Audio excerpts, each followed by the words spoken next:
Pinabulaanan ng Malacanang ang kumakalat na medical record na may malubhang infection daw sa bituka si Pangulong Bongbong Marcos. Naglabas din ng video ang palasyo para patunayan na maayos ang lagay ng Pangulo. Narito ang Express Report ni Maricel Halidi. Masigla at nakikipaglaro pa si Pangulong Bongbong Marcos sa kanyang asong si Oreo sa bagong video na inilabas ng Malacanang. Kiss as ang pota. Ang cute naman ng dog. Ayop talaga. Ayop talaga.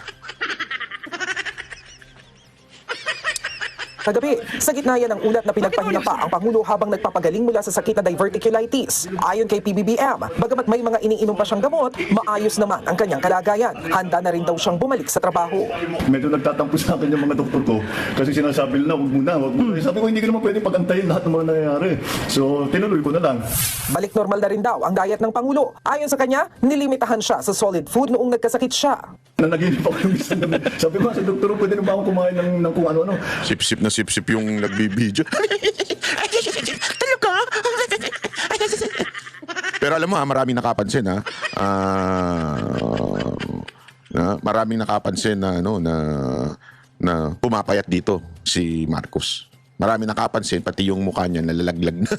Parang nangingiwi na ng todo. Hindi ko alam ha. Kaya nga tinatanong ng iba, eto ba ay dahil doon sa sinasabi ni Senator Amy na talagang tuloy-tuloy yung mga ginagawa nila dyan. Naku po, yung kaya ang dahilan nun. Kasi nang naginip ako, nakakain ako ng steak. Ito lang iniisip ko. Pero hindi pa pwede. Hindi pa, ngayon pwede na. Pwede na. Ayan. Good news na yan. Ako ng hamburger. Matatandaang hindi nakadalo si Pangulong Marcos sa pagpaparangal sa mga government workers sa Malacanang kahapon ng umaga. Pero siya naman ang nanguna sa donning of ranks ni PNP Chief General Jose Milencio Nartates. Ibinahagi rin ng Pangulo na nakipagpulong siya sa ilang miyembro ng gabinete nito. Yung mga nilalabas na larawan ng pag-attend niya, larawan lang, hindi ho video. Magtataka kayo. Pero yung iba, video. Kasi sinasabi, di ba, 2 hours. Sabi nito may merong pang hirit si pangalan nito si Claire Castro na kesyo 2 hours daw yung tinagal ng meeting na yun. Malay ba namin kung 2 hours yung meeting pero 1 minuto lang siya doon para nagpicture lang siya, di ba? Itong mga to talagang tinatarantado ang taong bayan eh. Lunes, kumakalat din ngayon ang umano'y resulta ng whole abdomen CT scan ng Pangulo. Nakasaad dito na may severe diverticulitis o infection sa bituka si Pangulo Marcos at kailangan daw ng agarang surgical consultation. Wala rin daw kaliwang kidney ang Pangulo. Tinablay yan ng Presidential Communications Office. Ayon sa PCO, peke ang naturang medical record at hindi galing sa anumang lehitimong medical examination. Sinigundahan naman yan ng St. Luke's Medical Center. Sinabi ng pamunuan ng ospital na sinusunod nila ang confidentiality at data privacy ng kanilang mga pasyente. Tanging sa mga pasyente at otorisadong tao lang sila nagbibigay ng medical records. At bilang patuloy pa nga na talagang kausap ni Jose Claire Castro ang Pangulo, nag-selfie ang dalawa. Ayan ako. Hello po. Hindi to AI. Hindi Wow, po AI. namayo talaga ako. Ako sir, hindi. Kasi galing ako Ikaw sa... hindi. Nagpabalita mula sa Frontline, Maricel Halili, News 5. Talaga, sip-sip. Yakapin mo na rin. Alam mo, naalala ko tuloy yung yung AI. Yung AI na aso at saka si Marcos. Nakita niyo yun? Ayoko lang i-post yun. Baka mamaya awain tayo ng mga mahilig sa aso kasi binababoy natin yung aso. Oh, nakita ko yun eh. Kaya lang sabi ko, huwag na nga natin i-post to. Baka magalit pa yung mga mahilig sa aso. Hindi kasi alam ko yan. Kaya ganyan si Mocha. Talagang konting bagay lang dun sa aso. Nagagalit yan. Pagka inaan yung mga aso, kala mo talaga bata eh. Totoo naman. Ganyan ang trato ng mga fur mom eh. Kaya nga hindi ko na pinost yun eh. Kasi baka insensitive sa mga mahihilig sa aso. Kasi mantakin mo, ilagay yung mukha ni Yusek Claire doon sa aso. Tangin ng yung babuyan yun.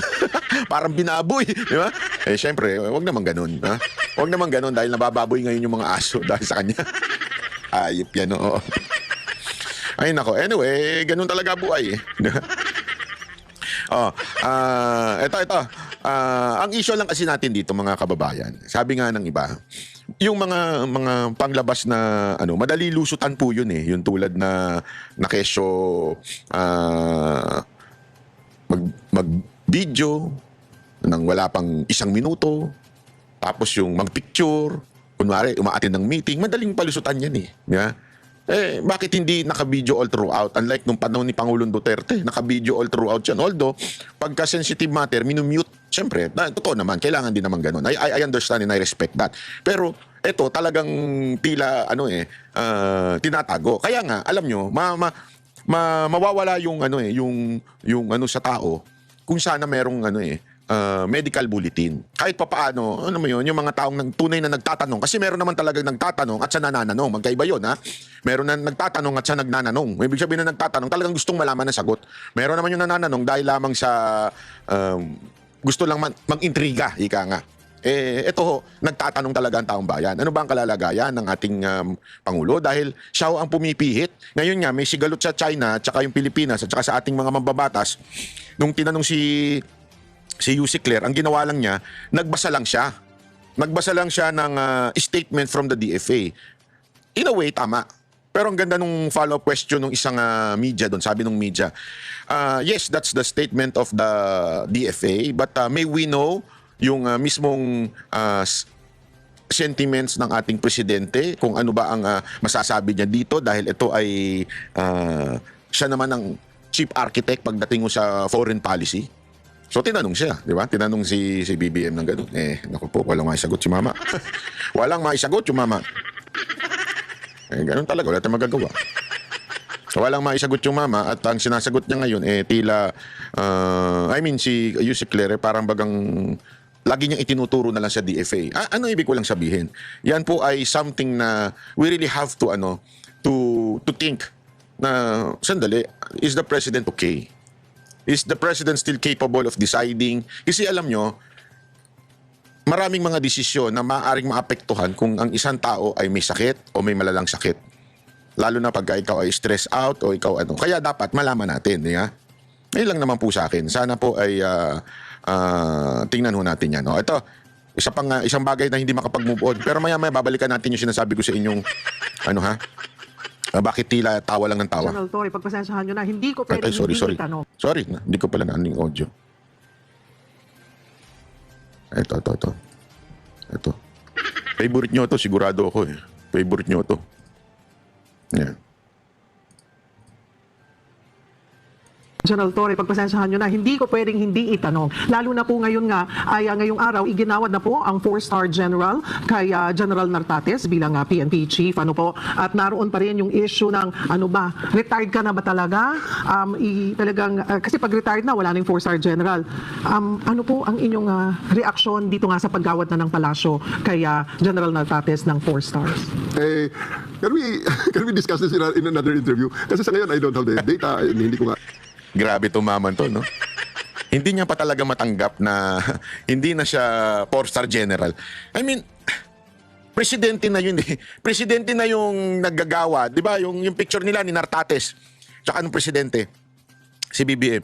Si BBM na yung naggagawad nung estrella ni Nartates bilang PNP chief. Ang sagot pa nito, wag muna natin pag-usapan yan. Wala naman talagang dapat pag-usapan. Wala. Because you're out. As simple as that. Ano ba ayaw pang tanggapin? Ayaw mo bang tanggapin na sinipa ka na dyan? Sinipa ka na sa PNP? Ayaw mong tanggapin? Tinanggal ka na. Ganun lang kasimple yun. Mayaya ka naman, Tore. Ano ba to? Kapalan na lang talaga ng muka. Sa bagay, makapal talaga yung mukha mo. Di ba? Noon nga, nung panahon ng KOJC, tsaka ng KOJC Seeds, at tsaka nung pagdala kay Pangulong Duterte, sobrang kapal na mukha nitong animal na to eh. Talagang kapalan na lang ng mukha eh. Tinanong siya, ayaw niya pang, simple lang naman yung sagot. Ano masasabi mo? I wish him well. And I support the commander-in-chief. Ganun lang eh. Bakit ano sasabi mo pa? Hindi. Tsaka na natin pag-usapan yan kasi meron pa mga alamin pa. Nagaya ka na kay Marcos? Ano po ang inyong reaksyon dito nga sa paggawad na ng palasyo kay General Nartates ng 4 stars? Can we discuss this in another interview? Tingnan mo na. Bahawa to ka Marcos eh. Di ba? Kay Marcos yung pagka hindi na alam ang sagot, tatawa na lang.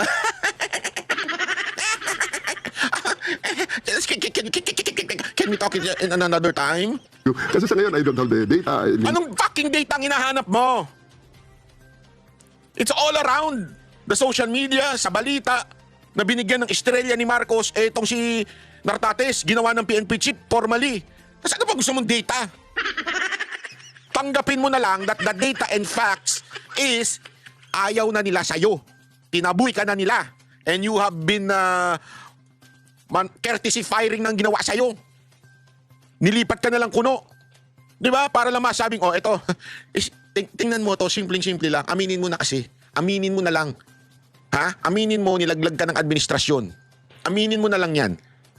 Isipin mo from PNP chief, tinanggal ka doon, nilipat ka sa mas mababa. Saan ka nakakita ng ganun? Ikaw lang yun, only you. Tapos, pagkababa sa'yo, hindi pa nasatisfy yung parusa. Tinanggal ka pa sa PNP, bas binaba ka pa ngayon. Pantakin mo, babang-baba ka na. Hindi ka ba nahihiya niyan? Sasabihin mo, I need data. Move on. Hindi ka marunong mag-move on eh. Ikaw yung jowang, may jowa ng iba, yung jowa mo, yung ex mo. Tapos pag tinanong ka, anong nararamdaman mo? Na yung jowa mo, meron na siyang jowa ngayon, yung ex mo. Hindi ko kasi talaga alam, ngayon ko lang nalaman. At alamin ko pa kung ano yung kwento tungkol dyan. Kasi hindi ako sure eh, pero ngayon ko lang kasi nalaman eh. Hindi mo kailangan ng malaman. You do not need to know what happened doon sa jowa mo, na ex mo. Simple lang sasabihin mo, sana maging masaya siya doon sa feeling ng ex, yung bago niya. Sana wag niya nang ulitin lahat ng katarataduhan niya noon. Pwedeng ganun eh. Di ba? Pero hindi kasi alamin ko pa eh. Aanuin ko pa talaga eh. Hindi ko pa kasi ngayon ko pa lang nabalitaan. So iisipin ko pa yung reaction ko. Diyan parang ganun. Ayan na, may pinapakita na yung picture na binibigyan na ng 4-star itong si Nartates. Alam mo, sa totoo lang, mas mabuti pa si Nartates kaysa sa'yo. Sa totoo lang I really do not know Nartates. But one thing for sure, he is a very professional person. Yung dating, very professional. Hindi mahilig sa social media, hindi mahilig magpa-media. Actually, marami akong nakikita mga accomplishment. Hindi siya ang nandun eh. Kung sino yung commander o kung sino man yung na-head nung operation na yun ang nandun. Siya hindi yung papapel-papel, which is so professional. That is professional for me. I do not know kung paano siya magtrabaho. That I do not know. But one thing for sure, now, hindi siya katulad mo takaw camera o bida-bida sa camera o mayat maya nasa camera. Hindi ko alam kung gusto mo mag-artista o nainggit ka kay Diwata. Hindi ako sure kung anong kinainggitan mo sa ibang tao, ba't panay ang camera mo. Mantakin mo, ano ka lang, general manager ka lang, panay ang video. Panay ang ganyan mo. Kung alam ko ano ang mga nangyayari sa parting yan because I'm so focused here in the MMDA job na ito muna ang ating tinitingnan. Ngayon ko lang din nandito ako sa studio nang mabalitaan ko yan. So I really cannot comment on it as of the moment. Is this something na you want to discuss first with the President? Tingnan muna natin ang mga let me think about it, no? Hindi maka-move on. Let me think about it. Ano pa iisipin mo? Pambihira ka o. Ano bang iisipin mo? Wala na, Brad. You're out. Ano pa? Congratulate mo na lang si Nartates. Congratulations. Pangalawa, sabihin mo na lang na it is the choice and decision of the president. Diba? Kung sino karapat dapat na naandyan. Ang dami mo pang hanas bata ka. Grabe ka rin no? Tatawa talaga ako dito sa tao na to. No? Hindi makamove on, pambihira. Let's just discuss this in another interview. Huwag kayo mag-alala, babalik tayo rito. Promise babalik Yes, ka po ma'am. sa iba na lang, sige kung ayaw mo muna. Yung kasi, yun nga po yung optional retirement and even yung sinasabi ng iba ring officials na secondment, yun po ba ay naplansya na or hindi pa rin? Huwag muna rin. Huwag natin i-discuss muna kasi Alam mo, grabe itong host, Pero magaling din siya. Sinabi na ngang wag, pero nagbibigay siya ng mga statement na maaaring sagot ni Torre at inaantay niya talagang, sumang-ayon. Kasi kailangan ng importante kasi sa mga nag-i-interview that they would get sound bites from their na ini-interview nila, from their subject o from the person na ini-interview. So kailangan ng sound bites. So naghahanap siya para magkaroon ng sound bites. Di siya kinakagat. Talagang si Torre parang bitterness to the max. Talagang hindi makamove on. ng mga opinions yan, I don't think my opinion here will matter as of the moment, no? Yan na natin sila mag-discuss yan. Ay nako Torre, iba ka talaga. You're the best from the West. Ayop ka. The best ka, ha? Alam mo, ito. Sandali, meron kasi tayong tagal itong dina-download ko, Bakit ang bagal ng pag-download ngayon? Meron kasi ngayong news na kung saan sinabi ng Supreme Court. Balita na lang natin kahit wag na natin i-play. May balita kasi ngayon, ito legit naman po ito na sinasabi ng Supreme Court na pinagtiba yung decision nila. Di ba nagkaroon ng decision na sinasabi yung ginawa ng Kamara medyo sumablay, di ba? Doon sa impeachment ni VP Sara Duterte. So sumablay yun. So pinagagawa sila ngayon ng para bagang gumawa yung Congress o nag-file ng motion MR para sabihin na tama naman yung ginawa namin, blah, blah, blah, ganito, and it is legal. Actually, alam ko, pati yung ibang mga senators, I'm not sure. Pero yun ang gusto. Para bagang antayin ng mag-final decision ang Supreme Court regarding this motion. Kasi ano yan it's part of due process, yung motion, yung MR. Kaya nga tingnan nyo, ito yung sample ko sa inyo nung MR. Di ba yung kapo diniscuss natin yung kay Topacio? Nag-MR pa yung kampo ni Revilla, nag-issue na ng warrant. Diba? Ano ibig sabihin nun? Gumawa sila ng another step even if there is a MR, which is the warrant. Dito, makikita mo, hindi tinuloy yung impeachment kasi, wait lang, may motion Di ba? May problema. I mean, merong pang appeal, merong pang gusto. So, pag may motion, tigil muna. Any action of the court or anything should stop. Kasi may motion. That's the idea That's the due process, yung motion. Although this is not a court against, sabihin na natin, crimes, pero ito po impeachment. Pero ganun po yung prinsipyo. Once may motion, medyo muna tayo, stop muna, wag munang itutuloy, antayin natin yung talagang final decision nung kung saan pinasa yung motion. And this particular case is a Supreme Court. At ayan na nga, malinaw sinabi ng Supreme Court na pinagtibay niya yung unang desisyon that there were violation hindi naman violation, parang hindi nasunod na protocol pagdating sa pagpasa ng impeachment from the House going to the Senate. So pinagtibay yun ngayon ng Supreme Court. Okay, dahil dyan, palakpakan. Siguro naman yung mga illegal illuminaries. Gawin na natin illegal. Kasi natawag nilang legal luminaries. O sige, gawin na lang natin legal illuminaries. Yeah. Ay nako. Anyway, nakakatawa lang talaga. Nakakatawa lang po dahil ngayon, obvious na. It's really, really clear that the Congress, diba, is somehow yung kanilang authority ay in-abuse doon sa pagpasa ng impeachment. Diyan, mapapatunayan mo yung mga haka-haka dati na talagang gusto nilang matanggal o yun ang kagad ang unang misyon ni Romualdez na matanggal sa posisyon at hindi na makatakbo sa 2028. Remember that's the idea of the impeachment Hindi na talaga patakbuhin sa 2028 itong si VP Sara. Lugpuin. As in, lahat Lahat ng sa tingin nila ay hindi makakasuporta. Lahat sa tingin nila na makakasuporta kay VP Sara Duterte, tatanggalin, pipilayin. Lahat po yan. Actually, napagtanto ko nga Alam naman po natin, one of the vote-rich na city ay ang Cavite. Alam natin na pro Duterte itong si Revilla. So sa 2028, malamang ang de-declare ng Cavite is, di ba? I mean, even if ang mga taga Cavite gusto talaga kay VP Sara Duterte, pero kasi yung makinarya, yun yung pinipigilan yung makinarya. Kailangan yan sa polls, during the election, yung legwork ika nga. Alam nila na vote-rich city ang Cavite. So, pinilayan nila si Revilla. Ngayon, sino ba ang tatakbong di umano? Yung mahilig umepal at magsabing, ako ay handang ayusin ako ay alam kong gagawin sa Pilipinas. Sino ba yung ganun? Di ba mga Rimulya? Diyan makikita mo talaga yung kaso ni Senator Bong Revilla. Talagang ano lang ito masasabi mo talagang politika. Kaya bantayan natin yan. Anyway, sinasabi ko kaganina na bakit ang presidente tila tawa ng tawa kahit palala na ng palala ang krimen sa Pilipinas. Alam nyo, this is so sad. Actually, every time may nakakausap akong pinklawan, meron ng mga nakakausap na pinklawan. Hindi kami nag-aaway ng mga pinklawan kung kakilala. Yung ayaw kay Duterte. Pinapaliwanag ko sa kanila kung bakit. Kasi sa kanila parang masyadong radikal yung approach ni Pangulong Duterte pagdating sa droga. Yun lang naman ang pinakareklamo nila Yung masyadong radikal, bakit daw pinapapatay, yung mga ganyang eksena. Hanggang pinapaliwanag ko sa kanila yung mga nangyayari sa Pilipinas. Yung sabi ko, ang Pilipinas, hindi natin pwedeng magkaroon ng presidenteng ngingiti-ngiti, kakaway-kaway, kung ano-anong ginagawa. Ang kailangan natin yung talagang siga. Kailangan natin yung talagang, kasi grabe na pasaway ang Pilipino. Tayo isa siguro sa pinakapasaway ng mga nationality. Oo, sumusunod yung iba, pero marami pa rin talagang pasaway sa Pilipinas. Pumunta ka na lang sa kalsada, napakaraming pasaway dyan. Yeah? Kita mo nang walang babaan, bababa pa rin. Walang tawiran, tatawid pa rin. Talagang pasaway ang mga Pilipino.